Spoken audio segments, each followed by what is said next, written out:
I'm now delighted to welcome Sarah Dalling and Lucy Richardson from Barnardo's, both work in the legacy department, who are going to talk to us about a legacy campaign, Barnardo's first TV legacy campaign, legacy ad. And actually, it's all because of working together, all because of collaboration. So as we're all charity people here, it's great to hear how some of these principles can turn into a real life case study. So thank you very much, and over to you. Thank you.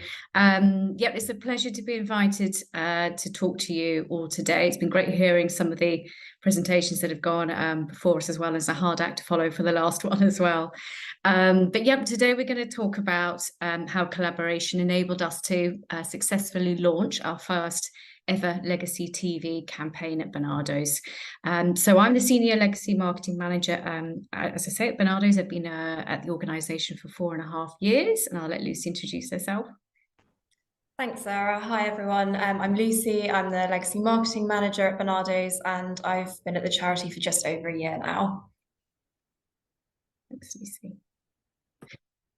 Great. So it's useful just giving a little bit of background to the campaign. So our legacy, our vision for legacies at Barnardo's, which was developed out of our strategy, was to significantly increase legacy consideration by really re-energising our acquisition programme and creating excellent supporter stewardship to grow and secure future legacy income, ultimately hoping to make Barnardo's the chosen charity in people's wills. So really focusing in on that aspect of re-energising our acquisition programme, we recognised and realised we needed 3 main things to achieve it. So really significant investment, both in activity and in resource, so in people. We'd also need to expand our reach by concentrating our attention on new cold audiences on quite a large scale in order to really increase that legacy consideration and commitment, so that passion for Barnardo's.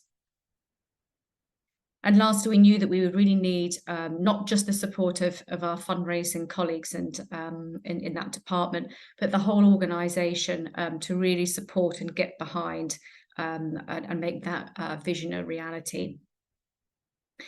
And you might be wondering why that we needed to embark upon this journey and this new way of working. So evidence, most specifically our legacy performance, showed us that Barnardo's legacy income was really stable and a really reliable, important source of voluntary income at the charity. But it had been slowing over a number of years, and the growth wasn't really keeping up with the rest of the sector. And we also knew that children's charities were decreasing in terms of a popular cause to support. With that, alongside that, we recognised that we needed to change our programme direction in order to really grow that legacy income, so that we could turn it around and to support more children, young people, and families. And a big part of this success of this new programme was really going to be ensuring that we took our colleagues on that journey with us and joined forces to really strengthen what we would be able to accomplish. So just moving on to a little bit more about how we went about the development of the TV campaign. It was really, really important for us to be able to create an advert that showed how we were really relevant to today's society, but had a future-focused view as well, had that longevity to it, which is obviously really important for legacies. That it was emotive and connected with people who had families, but also really importantly those that don't have families. To allow people to relate and reflect on their own childhoods, whether they had that direct experience of being supported by Barnardo's or not. Also, to demonstrate the real breadth of Barnardo's services. We've got over 800 services at Barnardo's, so that in itself is quite a big challenge to try and communicate to supporters. And we really knew from insight with our pledges, as well as some of our warm supporters, that that breadth was something that people were struggling to really understand and grasp exactly what we did do. We also wanted to make sure that we avoided the common sort of stereotypes. We wanted to reflect inclusivity, which we heard a lot about today, as well as diversity and representing the people who are ultimately sort of accessing our services and having our support. And then lastly, but really importantly, we wanted to make sure that we were raising internal awareness of legacy giving within the charity. So throughout our journey and our development of the campaign, we had some really key principles that we tried to work towards and adopt. First one being not reinventing the wheel. So we had colleagues in our marketing team, as well as in the individual giving team where legacy marketing sits, who had already really produced some brilliant TV ads and integrated campaigns. So we knew there was a great deal of expertise and learnings that we could take from those colleagues and teams to ensure that we had really streamlined and efficient sign-off processes in place. The second principle that we adopted was involving the right people at the right time. Barnardo's is a big, complex organisation with a huge number of colleagues, and we realised from the beginning that it was going to be really important to have a core stakeholder group who'd be brought in at appropriate stages, and getting that balance right between involving enough people and too many people was certainly a challenge. I think probably that Lucy would agree was a challenge at times for us. The third principle that we adopted was inclusivity. So inclusivity is woven throughout all of our communications internally and externally. However, for this campaign, we knew that we really wanted to utilise that expertise, particularly of our internal equality, diversity and inclusion team, right from the beginning of the planning of the campaign. And externally, we knew just how important it really was for us to produce an advert which connected with as many people as possible, whilst obviously trying to balance that out with the sort of core target audience that we wanted to talk to. The fourth sort of principle that we adopt was about being brave. We definitely recognised in our team, and I think across the organisation, that we could be doing far more to be bold and to be brave in our approach, which really led us to choose a media agency, partnered with a media agency that really helped us to push those boundaries with our creative approach and challenged us as hard as that was at times. And the last principle that we adopted was communication. This was obviously really key, both internally and externally, with our campaign delivery partners, to ensure that we delivered on time, delivered on budget, with a final advert that we all could feel really proud of. And just a little bit more for me on the process and how we went about it. So a lot of these teams will seem familiar, I think, to quite a few of you on the call. We worked with our creative agency, who obviously produced the advert and supported the advert with digital. Our media and digital agency, who supported us with finding the right audiences to reach. Brand and marketing, which was really key to get the right tone and the right feel for our ad. Our digital marketing to support us with having a homepage presence and getting that message out through organic digital channels as well. Our children's services was a really core team to ensure that we had accuracy and authenticity as well in our ad. Our voice and influence team, which is a really special sort of team at Barnardo's, ensures that the voices and lived experiences of children and young people are at the heart of everything that Barnardo's does, and they inform how we work and the decisions we take in every part of the charity. Strategy and external affairs was a key team as well, to make sure we're getting the right messaging.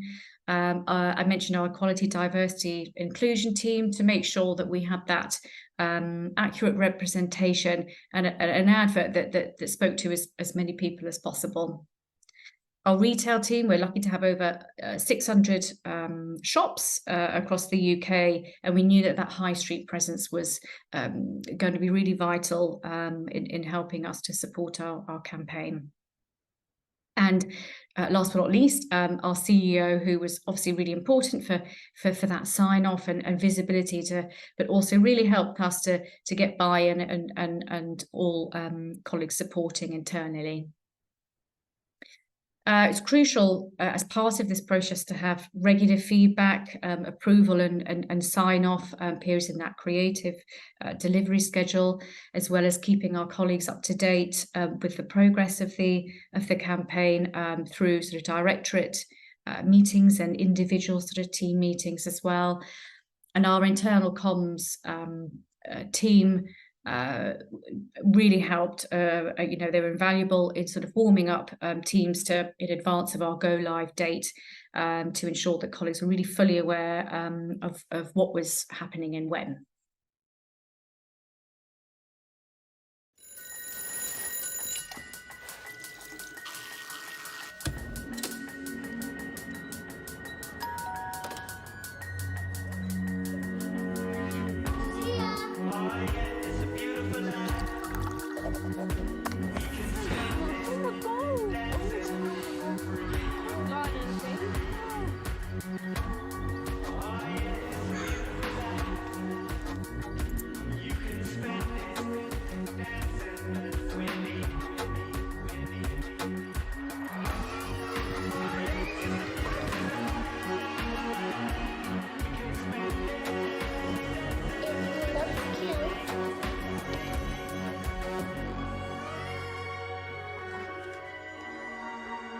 Hello, Barnardo's.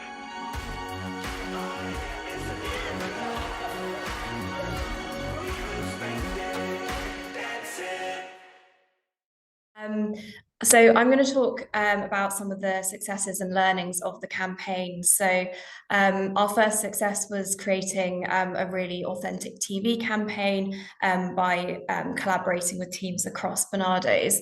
We were able to create a really authentic campaign that really reflected the breadth of Barnardo's services that we have to support children, young people and families. As Sarah kind of touched on earlier, we know from some of our supporters that they're not always so aware of the kind of breadth of our services. We wanted to work with the EDI team and also our project workers who directly support children, young people and families, to ensure that the services that we portrayed in our advert were a really kind of realistic, accurate representation to convey to our supporters a real sense of what some of our work looks like. We also started integrating legacy above the line activity with our brand and individual giving above the line activity to ensure we're sending the right Barnardo's kind of messages at the right time. We know that there's a strong link between brand awareness and legacy consideration. So we've been planning legacy TV to benefit from the halo effects of brand TV activity and messaging. We're also really successful in increasing awareness of legacy giving and gifts and wills at all levels of the charity when we've been kind of promoting our TV advert and our campaign. This is really great, as Sarah kind of touched on earlier, in terms of getting buy-in across the charity at all levels to really support our activity. But also we know that when there's a greater awareness and understanding of legacy giving amongst colleagues and across the charity, there are more opportunities then for colleagues to have those conversations with supporters about legacies when the time feels right and if the opportunity is there. And just having those initial conversations about legacies can spark that initial interest to find out more. So that's really important too. In terms of learnings, we learned that kind of promoting legacy giving is definitely a long game and something that you need to keep working at. So we can't just rely on promoting our legacy TV ad and then going quiet. And we definitely need to keep kind of internal comms and engagement with teams across the organisation going. We've also, discovered that it's important to find different ways to communicate legacy fundraising success. We know that you obviously don't see direct income off the back of legacy campaigns. So measuring things like legacy consideration, which we started to do last year in our quarterly brand tracker surveys, is a really key way of monitoring kind of legacy success and seeing how our TV campaign is influencing legacy consideration. Next slide, thanks, Sarah. So what we've got planned next is in the next kind of coming months and in the next year are future bursts of integrated TV activity planned for Q4 and beyond, and we'll be looking to optimize our TV and digital activity. We'll be continuing to build on internal awareness across the organisation and finding new ways to promote our work and kind of get that legacy message out there to our staff and colleagues, whether that's via kind of training or more engagement in internal meetings. We also want to scope out new opportunities to work with other teams. We are considering opportunities potentially with philanthropy or corporate partnerships. And we're also looking at developing a marketing plan with our retail team, as we know that there is crossover in our retail and legacy audiences. So we'd really like to test some legacy messaging with our retail audience. And finally, we'd like to kind of build a case for further investment and assuming we get further investment, test new acquisition channels to help really build out our TV and kind of acquisition campaign. Thanks, Sarah. So just final slide from me, I'm aware of time. 5 key takeouts. So as I touched on already, keep legacy giving front of mind across your charity and don't stop putting those messages out there to really reinforce the importance of legacies. Collaborate with other teams and stakeholders as much as possible on your legacy projects. Again, I think not only does involving other teams in your projects enhance and boost them, but it helps other teams feel like legacy giving is also really relevant to them. Integrate with activity across the charity as much as possible. So working closely with your brand team, for example. Test. So test new opportunities to drip feed legacy messaging in. It doesn't always need to be in a big campaign, but finding those opportunities to put a small kind of legacy message in an individual giving campaign, for example, is a really good opportunity. And finally, take colleagues on the journey with you. So share your successes across your charity and keep your colleagues up to date with your progress and everything that you're achieving. And that should be everything from us. Excellent. Thank you both so much indeed. I think we've got time for a quick poll, which is going to be based around those 5 principles. So, Kay, just over to you, please. Thank you, certainly will. And I'm just going to put the video link in the chat. Huge thanks, Sarah and Lucy. So do take a look, see that in action a little bit later. So without further ado, our last poll of the day.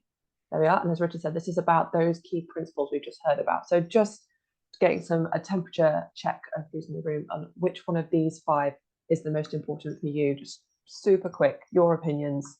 Let's see it. There we are. We've got our results in. So 3% not inventing the wheel, not reinventing that wheel. 36% involving the right people. 13% inclusivity. 15% being brave. And 34%, second place there, communication. Brilliant, brilliant, brilliant.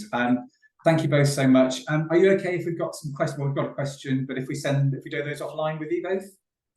Yeah, absolutely. Yes. And as I say, if anybody wants to have any chats with us directly, we're very happy to sort of share our contact details if people are keen to find out a little bit more about budgets and things like that. Very happy to do that. Thank you very much. Thank you, Sarah. Thank you, Lucy. Absolutely brilliant. Always a pleasure to hear from you both.